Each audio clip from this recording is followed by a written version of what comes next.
प्यारे विद्यार्थियों, साथियों, आज हम बात करेंगे ब्रिटिश लोक सेवा या नौकरशाही की विशेषताएं।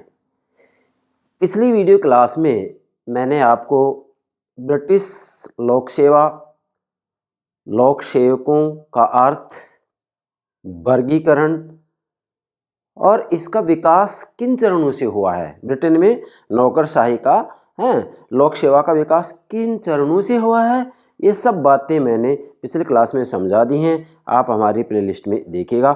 आज हम चर्चा कर रहे हैं कि ब्रिटेन में जो लोक सेवा है, इनको नौकरशाही भी कहा जाता है, इसके लक्षण क्या हैं। भाई, सभी प्रकार की प्रतियोगिता परीक्षाओं में नौकरशाही की विशेषता से संबंधित प्रश्न भी किसी न किसी रूप में पूछा जाता है। इसलिए मैं अलग से आपके लिए एक लेक्चर तैयार किया इसके ऊपर, जिससे कि मेरे प्राणों से प्यारे विद्यार्थी नौकरशाही के जो लक्षण हैं, विशेषताएं हैं, इनको ठीक से समझें। तो सर्वप्रथम मेरे प्राणों से प्यारे विद्यार्थियों, प्रतिदिन जो हम एक लेक्चर हमारे YouTube चैनल पर अपलोड करते हैं, इसकी जानकारी आपको प्राप्त हो सके, इसके लिए हमारे YouTube चैनल को सब्सक्राइब अवश्य कीजिएगा। आशा करता हूँ आपने सब्सक्राइब कर दिया होगा। Thank you very much, thank you very much. ध्यान दें, ब्रिटिश लोक सेवा नौकरशाही की प्रमुख विशेषताएं। तो सबसे पहले तो ये समझे कि आखिर ये लोक सेवा है क्या। मतलब लोक सेवा से हमारा तात्पर्य क्या है, किसको लोक सेवा कहें, किसको नौकरशाही कहें, ये समझना निहायत जरूरी है। इसके बाद में इसकी विशेषताएं आसानी से समझ में आ जाएंगी। तो ध्यान दें, वास्तव में राज्य की इच्छा की अभिव्यक्ति किस में होती है? सरकार में। क्योंकि राज्य अपने आप में अमूर्त होता है और सरकार अपने आप में मूर्त होती है। तो राज्य की इच्छा की अभिव्यक्ति सरकार में होती है। सरकार के 3 अंग होते हैं, व्यवस्थापिका, कार्यपालिका, न्यायपालिका। जिसमें हम जो चर्चा कर रहे हैं वो वास्तव में कार्यपालिका की चर्चा कर रहे हैं। क्यों? क्योंकि कार्यपालिका मुख्यतया ब्रिटेन में 2 प्रकार की है। वैसे हमारे भारत में भी ये 2 प्रकार लागू होते हैं। कौन कौन सी है वो? राजनीतिक कार्यपालिका और गैर राजनीतिक कार्यपालिका। डियर स्टूडेंट्स, समझना है भाई, राजनीतिक कार्यपालिका, देखिएगा मैंने इसके लिए आपके लिए डायग्राम बनाया है, इससे मैं बेहतर तरीके से समझाऊंगा। राजनीतिक कार्यपालिका में कौन आते हैं? मंत्रीगण आते हैं, मंत्रिमंडल आता है, मंत्री परिषद आता है, मतलब मंत्रीगण जो होते हैं वो राजनीतिक कार्यपालिका में आते हैं। अब जो मंत्री होते हैं इनका कार्यकाल स्थायी होता है या अस्थायी? अस्थायी होता है। 5 वर्ष बाद में जनता के सामने वोट लेने के लिए जाना पड़ता है। अब ये जरूरी नहीं है कि जनता उनको जो है अपना मत देगी ही, समर्थन देगी, दोबारा से वो मंत्री बनेंगी, ये कोई जरूरी नहीं है। इसका मतलब जो राजनीतिक कार्यपालिका होती है इनका कार्यकाल भी क्या होता है? अनिश्चित होता है। इसलिए इसे अस्थायी कार्यपालिका भी कहा जाता है। जैसे हमारे भारत में भी जो मंत्रिमंडल होता है, मंत्री परिषद होता है, मंत्रीगण होते हैं, इनका कार्यकाल क्या होता है? अस्थायी होता है। ठीक है। दूसरी तरफ जो कार्यपालिका है वो कौन सी? गैर राजनीतिक कार्यपालिका। यहां पर आप इसे कहेंगे राजनीतिक कार्यपालिका, जिसमें कौन आते हैं? मंत्रीगण, मंत्रीगण। ठीक है भाई। अब दूसरी जो कार्यपालिका होती है कौन सी होती है? गैर राजनीतिक, गैर राजनीतिक, गैर राजनीतिक कार्यपालिका। गैर राजनीतिक कार्यपालिका में कौन आते हैं भाई? इसमें वास्तविक रूप में जो सरकारी कर्मचारियों का समूह होता है वो आते हैं। और जो सरकारी कर्मचारियों का समूह होता है ना, वह ही वास्तविक रूप में लोक सेवक या नौकरशाही कहलाता है। मैंने यहाँ नोट भी कर दिया नौकरशाही में, समझाऊंगा इस डायग्राम को। पहले मैं सामान्य रूप में बता रहा हूँ आपको कि कार्यपालिका 2 प्रकार की होती है, राजनीतिक कार्यपालिका और गैर राजनीतिक कार्यपालिका। राजनीतिक कार्यपालिका में मंत्रीगण आते हैं और गैर राजनीतिक कार्यपालिका में वास्तविक रूप में जो स्थायी सरकारी कर्मचारी होते हैं ना, वो आते हैं। इसलिए गैर राजनीतिक कार्यपालिका को स्थायी कार्यपालिका भी कहा जाता है। क्यों? क्योंकि ये एक बार सेवा में आने के बाद में यदि ये वास्तविक रूप में रिश्वत, भ्रष्टाचार इत्यादि के आरोप पर, मतलब ये आरोप लग जाते हैं, तो इन आरोप से तो हटाया जाएगा इनको। बाकी जो भी कार्यकाल निश्चित है उस कार्यकाल तक ये अपने पद पर बने रहेंगे। जबकि मंत्रीगण हैं इनका कार्यकाल अस्थायी होता है। इसलिए राजनीतिक कार्यपालिका अस्थायी होती है और गैर राजनीतिक कार्यपालिका स्थायी होती है। क्यों? क्योंकि एक बार पद में आने पर वो एक अलग बात है कि भ्रष्टाचार का आरोप लग गया, रिश्वतखोरी में पकड़े जाते हैं तो इनको जो है कानूनी प्रक्रिया के आधार पर पद से हटाया जा सकता है। बाकी वास्तविक रूप में ये एक जीवन वृत्ति के रूप में इस पद के ऊपर कार्य करते हैं। तो स्थायी सरकारी कर्मचारियों का जो समूह होता है ना भाई, वही क्या कहलाता है? गैर राजनीतिक कार्यपालिका या लोक सेवा या नौकरशाही। ठीक है, तो आप यहां तक समझ गए। अब इसमें हमें आज चर्चा किसकी करनी है भाई? जो गैर राजनीतिक कार्यपालिका है, जो स्थायी सरकारी कर्मचारियों का समूह है, जिसे लोक सेवा भी कहा जाता है, नौकरशाही भी कहा जाता है, उसके लक्षण क्या हैं, इसकी बात हमें समझनी है बेहतर तरीके से। चलिए आप देखो भाई, मैंने यहाँ डायग्राम बनाया है कि भाई हमें नौकरशाही के विशेषताएं समझनी है। तो इस डायग्राम के माध्यम से आप इस सारे लक्षण समझ सकते हैं। कैसे? देखिएगा, सबसे पहले कार्यपालिका के दो प्रकार हो गए। राजनीतिक कार्यपालिका जिसमें कौन आते हैं? मंत्रीगण। और दूसरा क्या है? गैर राजनीतिक कार्यपालिका जिसमें कौन आएंगे? सरकारी कर्मचारियों का जो समूह होता है, सरकारी कर्मचारियों का जो समूह होता है वो आते हैं। तो वास्तविक रूप में आखिर ये लोक सेवा या नौकरशाही है क्या चीज? तो आपकी क्या परिभाषा बनेगी यहाँ कि भाई राजनीतिक कार्यपालिका के नियंत्रण में जो सरकारी कर्मचारियों का समूह लोक प्रशासन या प्रशासन का संचालन करता है, प्रशासन से संबंधित कार्य करते हैं, तो जो ये सरकारी कर्मचारियों का समूह होता है वह ही नौकरशाही या लोक सेवा कहलाता है। वापस, जो राजनीतिक कार्यपालिका होती है मतलब मंत्रीगण, राजनीतिक कार्यपालिका, देखो सरकार वास्तविक रूप में अपने कार्यों की क्रियान्विति एक तरफ लोकतांत्रिक तत्व से करती है, दूसरी तरफ कुशलता के तत्व से करती है। तो लोकतांत्रिक तत्व में तो मंत्रीगण आ जाते हैं, कुशलता के तत्व में नौकरशाही आ जाती है। मतलब जो ये सरकारी कर्मचारी हैं, स्थायी सरकारी कर्मचारी होते हैं, ये आते हैं। तो वास्तव में जो ये राजनीतिक कार्यपालिका होती है वो सरकारी कर्मचारियों को अपने नियंत्रण में रखते हुए प्रशासन का संचालन करती है। तो जो सरकारी कर्मचारियों का समूह होता है वह समूह ही नौकरशाही कहलाता है। क्या कह रहा हूं मैं? जो सरकारी कर्मचारियों का समूह होता है, जो स्थायी सरकारी कर्मचारियों का समूह होता है, वास्तविक रूप में लोक सेवा से संबंधित कार्य करने वाले व्यक्तियों का जो समूह होता है, वह समूह जो कि राजनीतिक कार्यपालिका के नियंत्रण में कार्य करता है, वो नौकरशाही कहलाता है। देखिएगा, जैसे शिक्षा विभाग है तो शिक्षा विभाग अध्यक्ष कौन होता है? मंत्री होता है। तो मंत्रीगण में आ गया राजनीतिक कार्यपालिका। इसके बाद में जो मंत्री होता है भाई, उसकी देखरेख में ही शिक्षा विभाग के अंतर्गत जितने भी अधिकारी होंगे, जितने भी कर्मचारी होंगे, वो शिक्षा मंत्री के अधीन कार्य करेंगे। तो वास्तविक रूप में जो ये सरकारी कर्मचारियों का समूह होता है, मैंने उदाहरण दिया शिक्षा विभाग जैसे है, हमारे भारत में भी है, ब्रिटेन में भी है, तो उसके अंतर्गत जो विभाग में जितने भी अधिकारी हैं, मतलब उच्चस्थ अधिकारी हैं, अधीनस्थ हैं, वो सब वास्तव में इस शिक्षा मंत्री के अधीन कार्य करेंगे। तो जो ये सरकारी कर्मचारियों का समूह होता है ना भाई, वो ही नौकरशाही कहलाता है। अब इस नौकरशाही के लक्षण क्या हैं? इस नौकरशाही के लक्षण क्या है? मतलब जो ये सरकारी कर्मचारियों का समूह होता है, इसके क्या लक्षण है, हमें यहाँ पर ये देखना है। तो चलिए अब आगे बढ़ते हैं। ब्रिटेन में विशेषकर राज्य सेवाएं दो प्रकार की होती हैं। समझना, एक एक बात को समझना है। अगर ये बात आप स्पष्ट रूप में क्लियर कर लेंगे तो मेरे प्यारे विद्यार्थी आपको कोई दिक्कत नहीं आएगी। ब्रिटेन में राज्य सेवाएं दो प्रकार की होती हैं, सैनिक, असैनिक सेवा। सैनिक, असैनिक सेवा। सैनिक सेवा है, इसमें आर्मी, पुलिस फोर्स इत्यादि आ जाते हैं।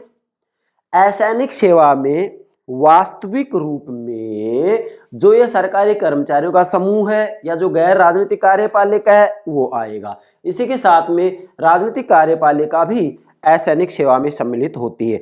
परंतु वास्तविक रूप में यहाँ जो ये सरकारी कर्मचारियों का समूह है वह ही विशेषकर असैनिक सेवा का निर्माण करती है। और जो ये असैनिक सेवा है भाई, ये असैनिक सेवा ही लोक सेवा कहलाती है। मतलब जो ये सरकारी कर्मचारियों का समूह है वह ही लोक सेवा है, जो सरकारी कर्मचारियों का समूह है वह ही नौकरशाही है, वह ही अफसरशाही भी कहलाती है। क्लियर? आगे बढ़े।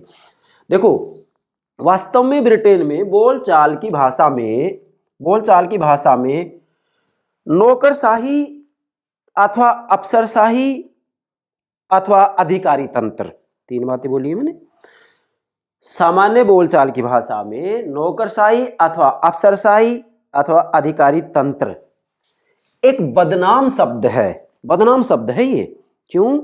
क्योंकि इस शब्द का प्रयोग इस रूप में किया जाता है कि जो ये अधिकारी होते हैं, मीन्स सरकारी कर्मचारियों का जो समूह होता है, ये अनुत्तरदायीपूर्ण ढंग से, उत्तरदायित्वपूर्ण ढंग से नहीं, अनुत्तरदायित्वपूर्ण ढंग से प्रशासन का संचालन करते हैं, प्रशासन संबंधित कार्य करते हैं, ये कार्यों में विलंब करते हैं, ये वास्तविक रूप में प्रशासनिक सत्ता का जो है दिखावा ज़्यादा करते हैं। तो इस रूप में सामान्य बोलचाल में इसका प्रयोग किया जाता है कि भाई ये तो अफसरशाही है, नौकरशाही है, मतलब ये है कि भाई ये जिम्मेदारी से काम नहीं करते हैं। लेकिन भाई वास्तव में ये केवल एक बोलचाल की भाषा में है इसका अर्थ। ब्रिटिश संविधान के संदर्भ में यदि नौकरशाही का अर्थ लिया जाए तो संविधान के संदर्भ में नौकरशाही का अर्थ क्या होगा, यहां मैंने ये इसे निशान से संकेत दिया है, इधर आइएगा, ये संकेत होगा, ये संकेत। तो ब्रिटिश संविधान के संदर्भ में नौकरशाही का क्या अर्थ होगा, लिखिएगा। ब्रिटिश संविधान के संदर्भ में नौकरशाही का अर्थ है कि राजनीतिक कार्यपालिका मतलब मंत्रीगण, राजनीतिक कार्यपालिका गैर राजनीतिक कार्यपालिका से अर्थात सरकारी कर्मचारियों का जो समूह होता है उससे प्रशासन का संचालन करवाते हैं। और जो ये सरकारी कर्मचारियों का समूह होता है वह ही ब्रिटिश संविधान के संदर्भ में नौकरशाही कहलाता है। ठीक है, सामान्य बोलचाल की भाषा में ये बदनाम शब्द है, लेकिन ब्रिटिश संविधान के संदर्भ में इसका तात्पर्य होगा सरकारी कर्मचारियों का जो समूह होता है, स्थायी सरकारी कर्मचारियों का जो समूह होता है जो कि राजनीतिक कार्यपालिका के अधीन नियंत्रण में कार्य करता है, तो इन कर्मचारियों का जो समूह होता है वह ही नौकरशाही कहलाता है। अगर भारत के संदर्भ में नौकरशाही का अभिप्राय लेंगे तो यही अभिप्राय यहाँ पर लागू होगा। अन्य देशों के संदर्भ में भी लेंगे तो भी भाई नौकरशाही का अभिप्राय यही होगा। ठीक है, अब लेते हैं हम ब्रिटिश लोक सेवा की प्रमुख विशेषताएं क्या है। ये नौकरशाही मतलब जो ये स्थायी सरकारी कर्मचारियों का समूह है ना भाई, इसके क्या लक्षण है, इस नौकरशाही के क्या लक्षण है, इस असैनिक सेवा के, लोक सेवा के लक्षण क्या है, इसकी विशेषताएं क्या है, अब समझें। नंबर एक, पहली विशेषता क्या है इसकी नौकरशाही की, या जो असैनिक सेवा है जिसको कि नागरिक सेवा भी कहा जाता है या लोक सेवा भी कहा जाता है, इस लोक सेवा के लक्षण क्या है। नंबर एक, प्रशिक्षित एवं कार्यकुशल सेवा। देखिएगा वास्तव में जो ये सरकारी कर्मचारियों का समूह है, ये जो लोक सेवा है, नागरिक सेवा है या जो ये असैनिक सेवा है, वास्तव में इसमें जो लोग भर्ती किए जाते हैं ना वो क्या होते हैं, प्रशिक्षित होते हैं और कार्यकुशल होते हैं। ये लंबे समय तक एक ही कार्य को करते रहते हैं तो उस कार्य में विशेषज्ञ बन जाते हैं। इसके बाद में इनकी जो भर्ती होती है वो भर्ती वास्तव में जैसे ब्रिटेन में 1870 में खुली प्रतियोगिता पद्धति को स्वीकार कर लिया, तो प्रतियोगिता के आधार पर इनकी भर्ती होती है, तो डेफिनेटली ये बुद्धिमान होते हैं। और 1917 में वहाँ साक्षात्कार की प्रणाली को भी स्वीकार कर लिया गया। तो ये तो तय है कि जो ये सरकारी कर्मचारी होते हैं वास्तव में ये बुद्धिमान होते हैं, योग्य होते हैं। अब इसके साथ में इनको ट्रेनिंग भी दी जाती है, प्रशिक्षण दिया जाता है और लंबे समय तक ये एक ही कार्य को करते रहते हैं। तो ऐसी स्थिति में वास्तविक रूप में जो सरकारी कर्मचारी होते हैं वो क्या हो जाते हैं, प्रशिक्षित तो होते ही होते हैं, इसके साथ में लंबे समय तक एक ही कार्य को करते हैं तो ये कार्य कुशल भी हो जाते हैं। इसलिए इनके द्वारा जो सेवा की जाती है वह कार्य कुशल सेवा होती है। तो इसका पहला लक्षण हो गया। और ये लक्षण केवल ब्रिटेन में लागू नहीं होगा, हमारे भारत में भी ये लागू होगा। अर्थात आप ब्रिटिश लोक सेवा की जो प्रमुख विशेषताएं देख रहे हैं इसमें कुछ बारीकियों को अलग रखते हुए कुछ बारीकियां तो हैं, अंतर हैं, कुछ बारीक अंतर तो हैं, कुछ सूक्ष्म अंतर हैं। बाकी भाई भारतीय नौकरशाही में भी ये लक्षण आपको मिलेंगे। पहला लक्षण भारत में भी है, ब्रिटेन की नौकरशाही का तो लक्षण है ही है ये। हमारे भारत में भी आप देखिएगा जो सरकारी कर्मचारियों का समूह होता है, जैसे भारतीय प्रशासनिक सेवा है, राज्य प्रशासनिक सेवाएं हैं तो इनमें जो भर्ती होती है प्रतियोगिता परीक्षा के माध्यम से होती है, योग्य होते हैं, प्रशिक्षण भी दिया जाता है, लंबे समय तक एक ही काम को करते हैं तो उसमें वो अनुभवी भी हो जाते हैं, कार्यकुशल भी हो जाते हैं। अच्छा, दूसरा लक्षण देखें। देखो यहाँ 2 क्वेश्चन बन रहे हैं। ब्रिटेन में 1917 में साक्षात्कार प्रणाली को अपनाया गया है और 1870 में खुली प्रतियोगिता पद्धति को अपनाया गया। 1870 में, नोट कीजिएगा। दूसरा लक्षण क्या है? पद वर्गीकरण तथा पद सोपान के सिद्धांत के अनुसार संगठित सेवा। ब्रिटेन में वास्तविक रूप में नौकरशाही का दूसरा लक्षण ये है कि वहाँ पद वर्गीकरण किया गया, पदों का वर्गीकरण। देखो ब्रिटिश लोक सेवा के जो पदों का वर्गीकरण है, मैंने अलग से वीडियो अपलोड कर दिया है, पिछली क्लास में आप देख सकते हैं, प्ले लिस्ट में देखेंगे पदों का वर्गीकरण। जैसे 1921 में ब्रिटेन में लोक सेवा का जो वर्गीकरण किया गया था 4 वर्गों में किया गया था। उसके बाद में 1971 में उन 4 वर्गों को एक ही वर्ग में स्थान दे दिया गया, जिसे कि सामान्य प्रशासनिक वर्ग कहा गया, और सामान्य प्रशासनिक वर्ग में 10 उप श्रेणियां रख दी गई। तो वास्तव में आज हम देखते हैं तो वहां पर प्रशासनिक सेवा का एक ही वर्ग है और उस वर्ग की 10 उप श्रेणियां बना दी गई हैं। कौन कौन सी श्रेणियां हैं ये आप हमारी पिछली वीडियो में देख सकते हैं। किस नाम से है? ब्रिटेन में लोक सेवा, लोक सेवकों का अर्थ, वर्गीकरण और विकास, उसमें सारी बातें हमने बता दी हैं। दूसरा क्या आता था? पद सोपान। तो वास्तविक रूप में वहां पद सोपान के सिद्धांत को भी अपनाया गया। पद सोपान का सिद्धांत में क्या होता है कि भाई इसमें उच्चस्थ अधिकारी और जो अधीनस्थ होते हैं वो अधीनस्थ उच्चस्थ अधिकारी के अधीन कार्य करते हैं। तो ये पद सोपान है, ये उच्च अधिकारी हो गए, ये अधीनस्थ हो गए, मतलब उच्च और अधीनस्थ, यही क्या है? पद सोपान है। तो ये पद सोपान ना केवल ब्रिटेन में, हमारे भारत में भी है, पदों का सोपान होता है। जैसे ये सरकारी कर्मचारियों का जो समूह होता है तो इसमें विभिन्न पद होते हैं, तो पदों का एक क्रम होता है। जैसे मान लीजिएगा हमारे भारत की बात करें हम, तो भारतीय प्रशासनिक सेवा में जैसे IAS अधिकारी है, भारतीय प्रशासनिक सेवक हैं, तो इस प्रकार से इनका एक क्रम होता है जिसको कि पद सोपान कहते हैं, मतलब पदों का एक क्रम होता है। और इसमें इस पद क्रम को आप क्या कहेंगे? जैसे उच्चस्थ एवं अधीनस्थ। क्या? जैसे उच्चस्थ एवं अधीनस्थ। तो जो ये उच्चस्थ होते हैं इनके अधीन या अधीनस्थ कार्य करते हैं। तो वास्तविक रूप में ब्रिटेन में जो नौकरशाही है उस नौकरशाही का यह भी लक्षण है कि उसमें पद सोपान के सिद्धांत को अपनाया गया है। पद सोपान के सिद्धांत पर हम अलग से जब लोक प्रशासन आपको समझा रहे होंगे तो वीडियो अपलोड करेंगे हैं। विशेषकर लोक प्रशासन के अंतर्गत आती हैं सारी चीज़ें, लेकिन चूंकि हम अभी यहाँ प्रमुख राज्य व्यवस्थाएं समझा रहे हैं जिसमें कि ब्रिटेन के संविधान की चर्चा चल रही है, तो व्यापक रूप में हम नहीं ले रहे हैं। अच्छा, तीसरा लक्षण क्या है इस नौकरशाही का? इसका ये जो सरकारी कर्मचारियों का समूह है वही तो नौकरशाही है। अरे भाई, जो असैनिक सेवा है, जो लोक सेवा है, यही तो नौकरशाही है। तो इसका तीसरा लक्षण क्या है? राजनीति में तटस्थता एवं अनामता के सिद्धांत की पालना। ध्यान दें, बहुत महत्वपूर्ण बात है, राजनीति में तटस्थता एवं अनामता के सिद्धांत की पालना। देखिएगा ब्रिटेन में जो नौकरशाही है, मतलब जो ये सरकारी कर्मचारियों का समूह है, इसकी चर्चा चल रही है, ये राजनीति में तटस्थ होते हैं। क्यों? क्योंकि भाई राजनीतिक कार्यपालिका तो क्या होती है? जो मंत्रीगण होते हैं अस्थायी होते हैं, तो विभाग के अध्यक्ष तो बदलते रहते हैं, कभी किसी दल की सरकार बनती है, कभी किसी दल की सरकार बनती है।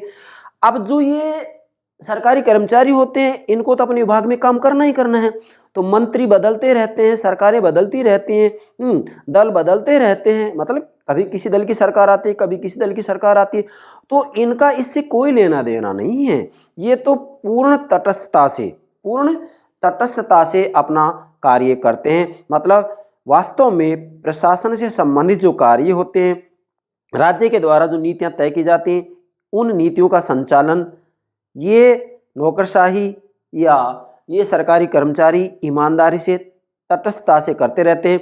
राजनीति से इनका कोई लेना देना नहीं होता है, मतलब ये किसी भी राजनीतिक दल के सदस्य नहीं बनते हैं और बन भी नहीं सकते हैं। किसी भी राजनीतिक दल के सदस्य ये नहीं बन सकते हैं, ये बात आपको ध्यान में रखनी है। दूसरी बात, अनामता के सिद्धांत की भी पालना होती है। अनामता के सिद्धांत का मतलब ये है कि वास्तविक रूप में जो ये सरकारी कर्मचारी होते हैं नीतियों का संचालन तो यही करते हैं, नौकरशाही ही करती है, लेकिन यहाँ पूरी जो जिम्मेदारी होती है वो राजनीतिक कार्यपालिका की होती है, मतलब मंत्रीगण की होती है। कोई भी विभाग हो, उस विभाग का जो अध्यक्ष होता है वो मंत्री होता है। तो इन अधिकारियों के द्वारा, सरकारी कर्मचारियों के द्वारा जो भी कार्य किया जाता है, उस सब कार्य की जिम्मेदारी उस मंत्री की होती है, उस विभाग के अध्यक्ष की होती है। और यदि इनके द्वारा कोई भी गलत काम किया जाता है तो इसका जवाब मंत्रिमंडल को, मंत्रियों को संसद में देना पड़ता है। और यदि इन अधिकारियों के द्वारा, नौकरशाही के द्वारा, लोक सेवा के द्वारा कोई अच्छा कार्य भी किया जाता है तो उसका श्रेय भी राजनीतिक कार्यपालिका को ही मिलता है। और ये राजनीतिक कार्यपालिका जनता के प्रति उत्तरदायी होती है। परंतु यह भी सत्य है कि जो नौकरशाही होती है वह भी एक प्रकार से जनता के प्रति अप्रत्यक्ष रूप में उत्तरदायी हो जाती है। क्यों? क्योंकि इनको भी जवाब देना पड़ता है मंत्रियों को, और मंत्रियों को जवाब देना पड़ता है संसद में। और इसके बाद में संसद या मंत्रीगण सीधा किसके प्रति उत्तरदायी होते हैं? जनता के प्रति उत्तरदायी होते हैं। तो वास्तव में इनके द्वारा कोई अच्छा काम किया जाता है, बुरा काम किया जाता है, तो इनका नाम संसद में नहीं उछाला जाता है। वास्तव में केवल उस मंत्री से पूछा जाता है कि आपके विभाग में इस तरह का गलत काम हुआ तो क्यों हुआ, इसका हमें जवाब दीजिएगा। बाकी जो ये नौकरशाही होती है, सरकारी कर्मचारियों का जो समूह होता है, इसके नाम को वहाँ पर नहीं उछाला जाता है। मंत्री मंडल को, मंत्रीगणों को ही जवाब देना पड़ता है। इसलिए ब्रिटेन में जो नौकरशाही है वह वास्तव में अनामता के सिद्धांत की भी जो है पालना करती है। ध्यान दें। चौथा है लोक सेवकों को सीमित राजनीतिक अधिकार। अब ध्यान दें, देखो यहाँ थोड़ा वापस आइएगा, मैं एक बात जो महत्वपूर्ण बताना चाह रहा हूँ यहाँ कि वास्तव में जो राजनीति में तटस्थता है, जो लोक सेवा है वो राजनीतिक में तटस्थ है। तो इससे सबसे ज़्यादा फायदा क्या होगा कि प्रशासनिक सत्ता और राजनीतिक सत्ता में विवाद नहीं होगा। देखो ये कॉम्पिटिशन पूछ लिया जाता है, मेरे दिमाग में से निकल गई थी ये बात, ध्यान दें यहाँ कि जब ये नौकरशाही है, सरकारी कर्मचारियों का जो समूह है वो वास्तव में राजनीति के प्रति तटस्थ होंगे, तो इससे क्या होगा कि प्रशासनिक सत्ता और राजनीतिक सत्ता में विवाद नहीं होगा। ये प्रशासनिक सत्ता है, मतलब जो ये सरकारी कर्मचारियों का समूह है ये तो प्रशासनिक सत्ता है, और इधर और राजनीतिक कार्यपालिका मंत्रीगण हैं, ये किस में आते हैं? राजनीतिक सत्ता में आते हैं। तो वास्तव में इन दोनों में विवाद नहीं होगा। क्यों नहीं होगा? क्योंकि इनका राजनीति से कोई लेना देना नहीं है, ये किसी दल विशेष से जुड़े हुए नहीं होते हैं। मतलब जो ये सरकारी कर्मचारियों का समूह होता है वो किसी दल के सदस्य नहीं होते हैं, इसलिए इनमें जो है विवाद नहीं होगा। मतलब ये प्रशासनिक सत्ता है और ये राजनीतिक सत्ता है, तो इन दोनों में कोई विवाद नहीं होगा। सबसे ज़्यादा फायदा ये है किससे कि जो सरकारी कर्मचारियों का समूह होता है वो राजनीति के प्रति तटस्थ होता है, और इस तटस्थता से फायदा ये होगा कि इन दोनों प्रकार की सत्ताओं में विवाद नहीं होगा। भाई ये प्रशासनिक सत्ता है, प्रशासनिक संचालन कर रहे हैं, और ये राजनीतिक सत्ता है, तो इन दोनों में कोई विवाद नहीं होगा। क्यों? क्योंकि ये वास्तव में राजनीतिक दल के सदस्य नहीं होते हैं, इनकी राजनीति में कोई रुचि नहीं होती है। किसी भी दल की सरकार आए ये ईमानदारी से अपना कार्य करते रहते हैं। चौथा लक्षण है लोक सेवकों को सीमित राजनीतिक अधिकार। ध्यान दीजिएगा, ब्रिटेन में नौकरशाही का जो चौथा लक्षण है वो ये है कि भी जो लोक सेवक है उनको सीमित राजनीतिक अधिकार दिए गए। सीमित राजनीतिक अधिकार का मतलब ये है कि ब्रिटेन में जो लोक सेवक हैं या जो नौकरशाही है या जो स्थायी सरकारी कर्मचारियों का समूह है, ये बात सत्य है कि जब चुनाव होते हैं तो मतदान में भाग लेते हैं, गुप्त रूप में मतदान करते हैं, ये बात सत्य है। परंतु भाई इनको ये अधिकार नहीं है कि ये सरकारी कर्मचारी रहते हुए किसी दल के सदस्य बने, ये अधिकार इनको नहीं है। अब इसका मतलब ये नहीं है कि इनमें हीन भावना लाने के लिए ऐसा किया गया है कि आप किसी भी दल के सदस्य नहीं बन सकते, नहीं। वास्तव में इनको राजनीति से दूर इसलिए रखा जा रहा है, राजनीतिक दल की सदस्यता से इसलिए दूर रखा जा रहा है जिससे कि ये ईमानदारी से प्रशासन का संचालन करें और राजनीति के प्रति तटस्थ रहें, और वास्तव में कार्य कुशलता के साथ ये प्रशासन का संचालन करें, राजनीति की उठापटक से दूर रहें। वास्तव में ये जब राजनीति के प्रति तटस्थ रहेंगे तो ईमानदारी से प्रशासन का संचालन करेंगे। इसलिए वास्तव में ब्रिटेन में लोक सेवकों को सीमित राजनीतिक अधिकार ही दिए जाते हैं।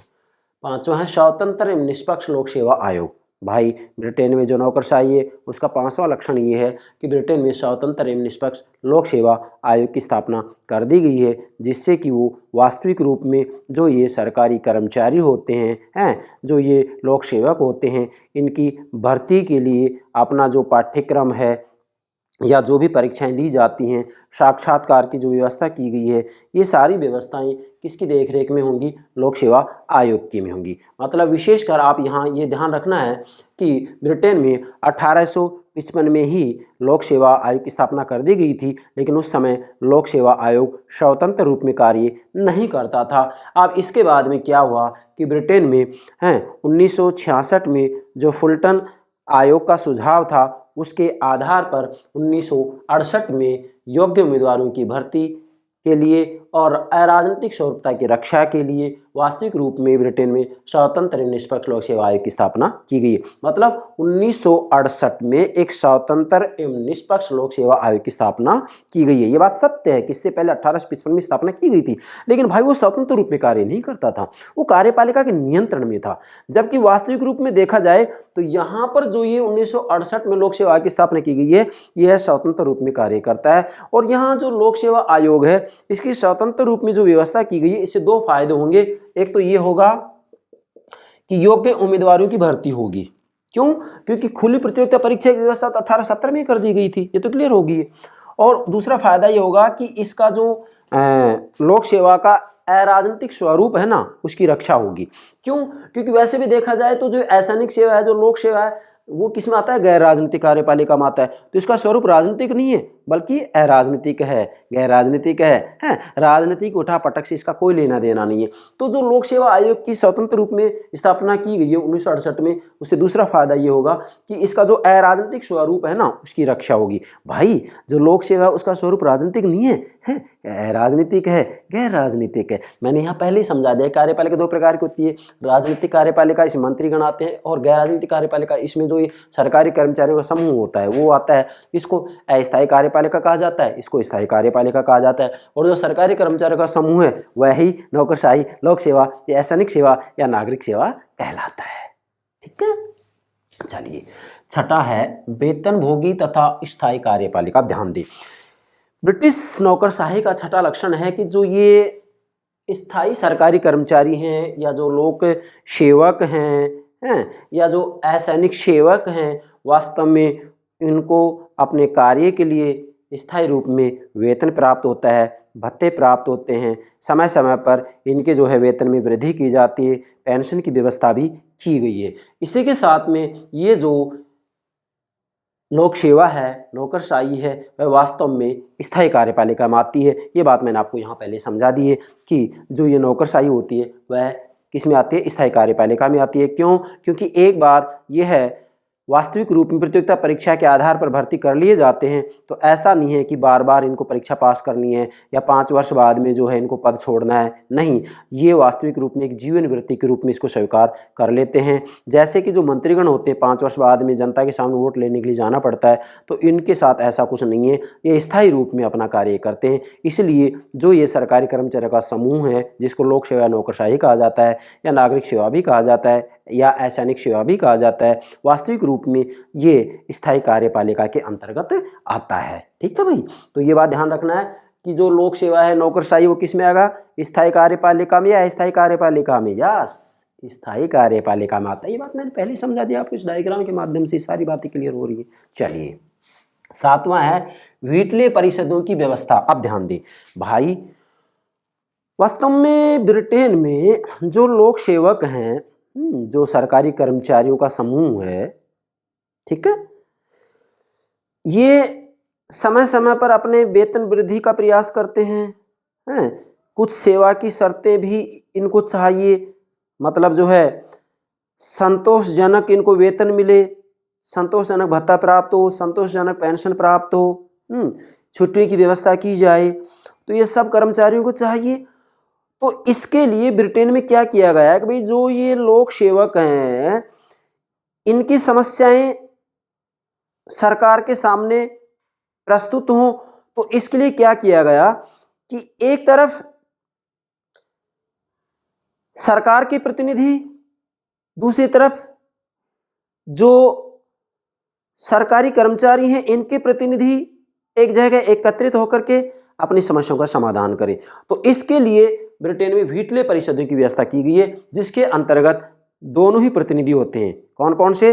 एक तरफ लोक सेवा के प्रतिनिधि और दूसरी तरफ सरकार के प्रतिनिधि मौजूद होते हैं और यहाँ समस्याओं का समाधान किया जाता है। मैंने यहाँ लिखा है सेवा की शर्तों के लिए, मतलब वास्तव में जो लोक सेवक होते हैं इनकी जो शर्तें हैं वो शर्तें संतोषजनक हों। शर्तें कौन सी हैं? जैसे इनको भाई उचित वेतन प्राप्त हो, भत्ता प्राप्त हो, हैं, पेंशन भी इनको उचित मिले, इसी के साथ में समय समय पर इनके वेतन में वृद्धि की जाए, इनको अन्य अनेकों सुविधाएं भी प्राप्त हो, मतलब संतोषजनक जो है इनको सुविधाएं प्राप्त हो।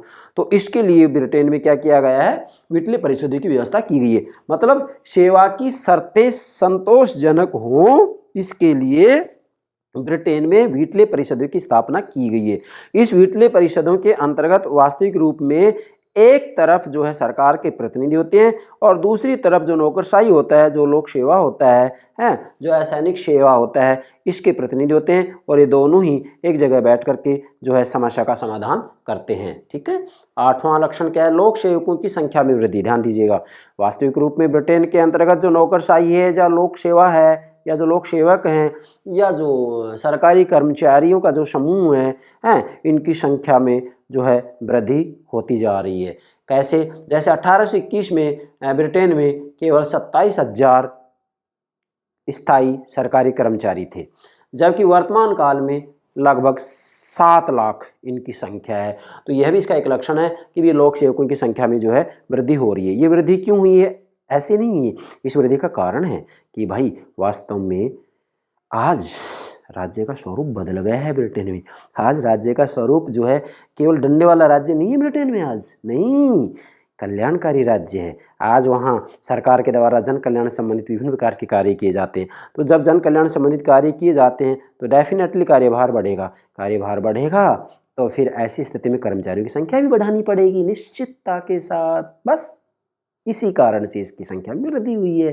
भाई वैसे हम देखते थे प्राचीन काल की बात करते हैं तो पुलिस राज्य था, डंडे वाला राज्य था। अब आप देखिएगा 1821 की बात करें तो वास्तविक रूप में देखा जाए तो डंडे वाला राज्य ही था, और वर्तमान समय देखते हैं तो ब्रिटेन के अंतर्गत जो है डंडे वाला राज्य नहीं है, बल्कि जो है कल्याणकारी राज्य बन गया है। मतलब राज्य का स्वरूप बदल गया है। स्वरूप बदल गया है तो कार्यों की संख्या बढ़ रही, कार्यों की संख्या बढ़ रही है तो प्रशासन पर भार बढ़ रहा है, प्रशासन पर भार बढ़ रहा है तो फिर सदस्य संख्या, सरकारी कर्मचारियों की संख्या बढ़ानी पड़ेगी निश्चितता के साथ। यस, आगे बढ़े। 9वां है लोक सेवा एक व्यवसाय व जीवन वृत्ति है। भाई ब्रिटेन में वास्तविक रूप में जो लोक सेवा है, जो ये सरकारी कर्मचारियों का समूह है, या जो असैनिक सेवा में कार्य करने के लिए भर्ती किए जाते हैं, वो एक व्यवसाय बन गया है। इसी के साथ में वो एक जीवन वृत्ति बन गई है। संतोषजनक ढंग से व्यक्ति इसमें कार्य करते हैं। क्यों? क्योंकि इसमें सम्मान प्राप्त होता है। राज के सेवक कहा जाता है, सम्राट के सेवक कहा जाता है इनको ब्रिटेन में। तो वहाँ जो उच्च घराने के लोग होते हैं वो इस सेवा में जाना पसंद करते हैं, क्योंकि इनको सम्मान प्राप्त होता है। राज के सेवक कहते हैं, सम्राट के सेवक कहा जाता है। तो वास्तव में वो पूरे जीवन पर्यंत इस पद पर, मतलब नौकरशाही में, लोक सेवा में संतोषजनक ढंग से कार्य करते जीवन पर्यंत, इसलिए इसको जीवन वृत्ति कहा गया और ये एक व्यवसाय के रूप में अपना लिया गया है। और इसके बाद में जो है इसका 10वां लक्षण है लोक सेवा पर अभिजात वर्ग का प्रभाव है। यस, बहुत महत्वपूर्ण बात है भाई। वास्तव में ब्रिटेन में जो ये नौकरशाही है या ये जो सरकारी कर्मचारियों का समूह है ना भाई, इसके ऊपर अभिजात वर्ग का प्रभाव है। मतलब इसमें ज़्यादातर, नौकरशाही में ज़्यादातर अभिजात वर्ग के लोग भर्ती होते हैं। क्यों? क्योंकि अभिजात वर्ग के जो बच्चे होते हैं वो विशेषकर ब्रिटेन के ईटन और हैरी जैसे स्कूलों में पढ़ते हैं। बहुत सम्मानित स्कूलें हैं ये। इसी के साथ में ये स्कूल से निकलने के बाद में ऑक्सफोर्ड और कैम्ब्रिज जैसे माने हुए विश्वविद्यालयों में अध्ययन करते हैं। तो डेफिनेटली ये प्रशासनिक सेवा में जाएंगे, लोक सेवा में जाएंगे। मतलब अभिजात वर्ग के लोगों का एक प्रकार से वहाँ फिर कब्जा सा बन जाता है और डेफिनेटली फिर इसका प्रभाव होगा ही होगा। ये बात आपको ध्यान में रखनी है। तो 10वां जो लक्षण है वो क्या है? लोक सेवा पर अभिजात वर्ग का प्रभाव है ब्रिटेन में। ठीक है भाई। अब इसके बारे में आपको थोड़ा सा ध्यान देना है कि एक विद्वान है Laski, H.J. Laski, Harold Joseph Laski, जिनकी पुस्तक बहुत महत्वपूर्ण है, ग्रामर ऑफ पॉलिटिक्स, राजनीति का व्याकरण। तो लास्की का मत है कि इसके प्रभाव से, मतलब जो अभिजात वर्ग का प्रभाव है ना इस नौकरशाही के ऊपर, भाई नौकरशाही के अंतर्गत वास्तविक रूप में ज्यादातर जो सदस्य होते हैं ना वो अभिजात वर्ग के होते हैं। मजदूर और श्रमिकों की संख्या बहुत कम होती है इसमें, मतलब मजदूर और श्रमिकों के बच्चे बहुत कम पहुंच पाते हैं यहाँ पर, क्योंकि वो ईटन, हैरी, ऑक्सफोर्ड, कैम्ब्रिज जैसे विश्वविद्यालयों में कहाँ पढ़ पाएंगे, ईटन, हैरी जैसे स्कूलों में कहाँ पढ़ पाएंगे, इतना खर्चा कैसे वहन करेंगे श्रमिक और मजदूर अपने बच्चों का? तो डेफिनेटली अभिजात वर्ग का प्रभाव होता है। तो लॉस्की का मत है कि इसके प्रभाव ने सामाजिक न्याय की स्थापना और लोकतांत्रिक समाजवादी कार्यक्रम में बाधा डाली है।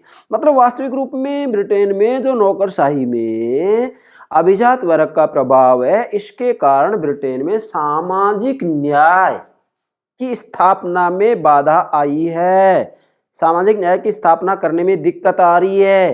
क्यों? क्योंकि नौकरशाही में अभिजात वर्ग का, नौकरशाही पर अभिजात वर्ग का प्रभाव है।